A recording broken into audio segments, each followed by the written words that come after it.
Sa akin, I cannot speak for the other members of the family. Sa akin, hindi naman kasi nakakakuha din ako ng legal advice sa mga Filipino lawyers na merong alam about international law. Yan ang sinisiguro ni Vice President Sara Duterte, kaugnay ng investigasyon ng ICC sa Duterte Drug War. Lalo't isinasangkot siya ni Arturo Las Cañas bilang pakana naman ng Oplan Tukhang sa Davao City nung siya pa ang alkalde. Pero paano ang kanyang ama?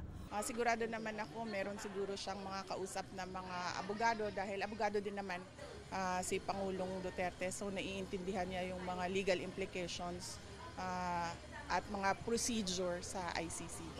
Wala naman daw siyang balak kasuhan si Las Cañas na nagpakilalang miyembro ng Davao Death Squad. Sabi niya, china-challenge ko na magsampa ng kaso sa akin ng murder doon sa Pilipinas. Binanggit niya sa ikalawang araw niya dito sa Malaysia kung kailan nakipagkita siya sa Filipino community. Nanghiritan siya ng ganito, napangiti lang ang bise.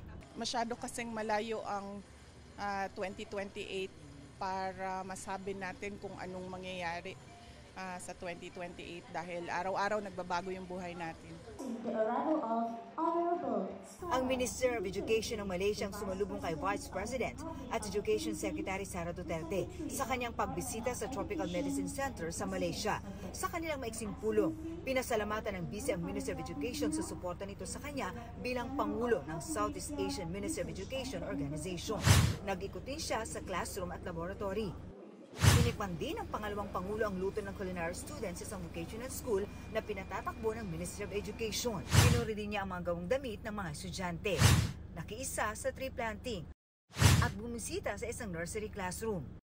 Samantala, no comment ang tuon ng pangalawang Pangulo sa panawagan ng isang kongresista na pakiusapan ang ama na si dating Pangulong Rodrigo Duterte at mga kapatid na itigil na ang pag-atake kay Pangulong Bongbong Marcos. Well, wala akong comment sa politika, no, because everyone can go their way sa politics. But sa development projects naman doon sa Mindanao ay tinututukan natin.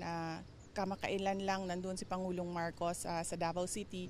Matapos ipasubbina, humarap na kanina sa Senado si Attorney Anthony Abad. Ang nasa signature form para sa People's Initiative para baguhin ang konstitusyon. Anya, pangalan niya ang nasa form dahil alphabetical ang pagkakasulat ng mga petitioners. Pero hindi umano siya miyembro ng pirma o People's Initiative for Modernization and Reform Action at umaasiste lang pagdating sa mga bagay na may kinalaman sa aspetong konstitusyonal at legal. It's just problematic to me because I actually have the transcript of Mr. Oñate's testimony during the last hearing, during which he said si Anthony Abad ay isa sa mga volunteer sa aming professional sector. Noong Nobyembre raw, nung una niyang nakapulong ang mga kasama sa pagsusulong ng People's Initiative. Disyembre naman ang makaharap nila ni Oñate at ilang kongresista si Speaker Martin Romualdez. Si Oñate ang lead convener ng grupong pirma na nagpakilala ring nasa likod ng patalastas na EDSA Puera para isulong ang charter change. Grupong 20 taon na manong hindi rehistrado sa Securities and Exchange Commission o SEC.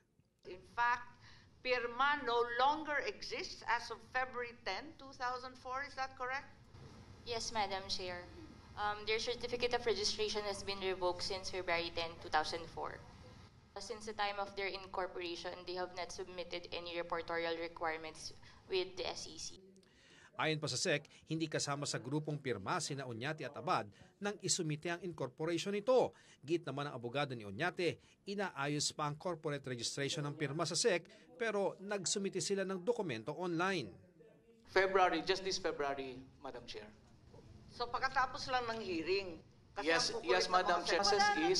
Multo na to. The process is, Madam Chair, Wala we nang submit... pirma, 20 anyos na. Naguguluhan lang ako, Attorney Abisada, dun sa timeline nyo eh.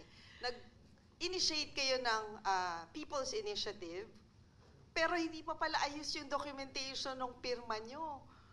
Bago niyan, mainit na ang diskusyon ng muling hingi ng mga senador kay Oñate ang listahan ng mga donors para sa 55 million peso TV ad placement na EDSA Puera. For additional information of the committee, our contributors were also invoking their right to privacy. Ibinalik na umano niya ang mahigit 27 million pesos ng donasyong inilagak daw sa 3 bank account niya. Inusisa rin ng DSWD ukol sa mahigit 26 billion pesos sa programang AKAP na kabilang umano sa ipinapangako sa mga pumipirma sa People's Initiative. Pero hindi ito maipaliwanag ng DSWD. Madam Chair, AKAP is just as foreign to us technically as Senator Bato, as it is provided Yes, in Yusek line Di item. Mapuro, I understand. Ilang grupo ang nagprotesta sa harap ng Senado kasabay ng pagdinig. Itigil na raw ang pagdinig sa Chacha at sa halip ay bigyang pansin ang dagdag sahod para sa mga manggagawa. Para sa GMA Integrated News, Ian Cruz ang inyong saksi.